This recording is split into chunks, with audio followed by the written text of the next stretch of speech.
کچھ غلطیاں ہم کرنا نہیں چاہتے پر ہم سے ہو جاتی ہیں، کچھ دل ہم توڑنا نہیں چاہتے پر وہ ٹوٹ جاتے ہیں، ہماری مجبوری ہوتی ہے ٹوٹ جاتے ہیں۔ رات کو اس کی بارگاہ میں ہاتھ باندھ کے کشکول طلب دراز کر کے خوب استغفار پڑھنا چاہیے کہ مالک بندے ہیں نا، کیا کریں، نفس کا ساتھ ہے، دنیا کا ساتھ ہے، خواہشات نفسانیہ، مالک معاف کر دے۔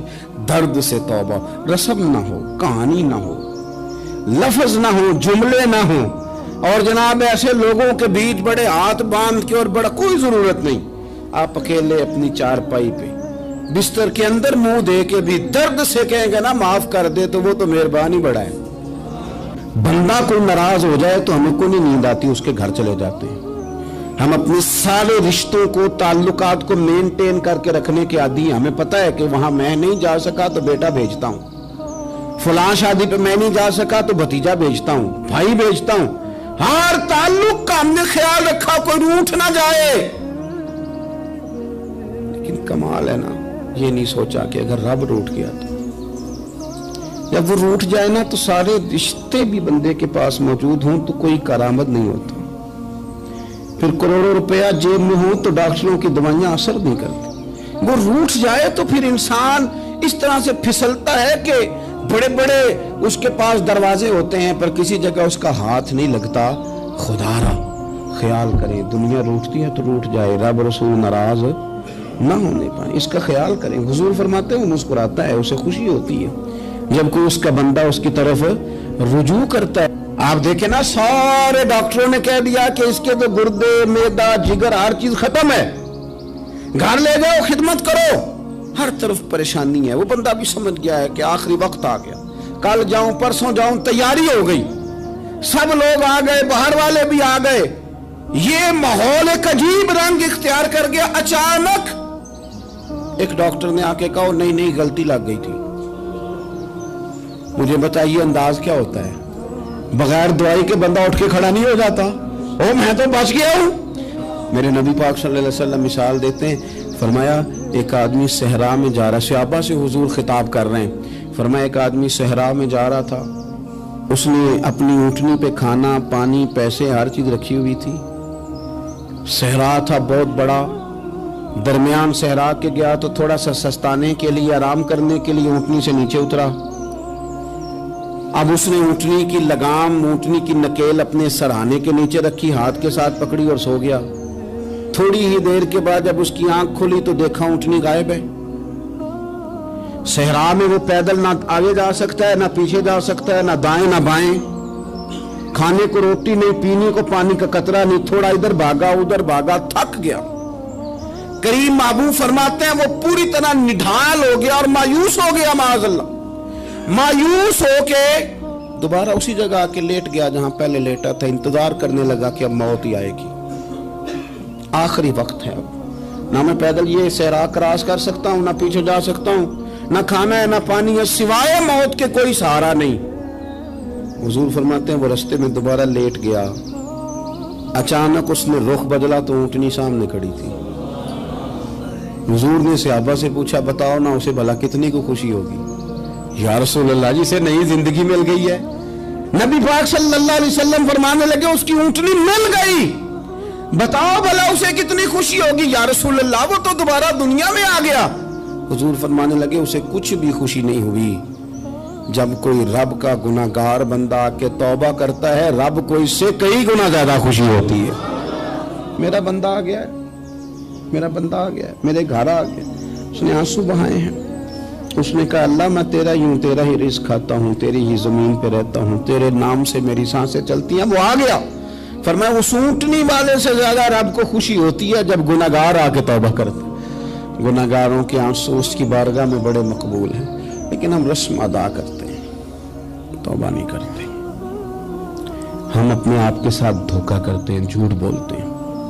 ہم نہ گناہگاروں پر بھی فتویٰ دینے میں جلدی کرتے ہیں اور نیکی پر بشارت دینے میں بھی جلدی کرتے ہیں، حالانکہ یہ ہماری ذمہ داری نہیں۔ پتہ نہیں اللہ تعالیٰ کس کو کب توفیق توبہ دے کے اپنے قریب کر لے، لیکن بڑی جلدی ہے۔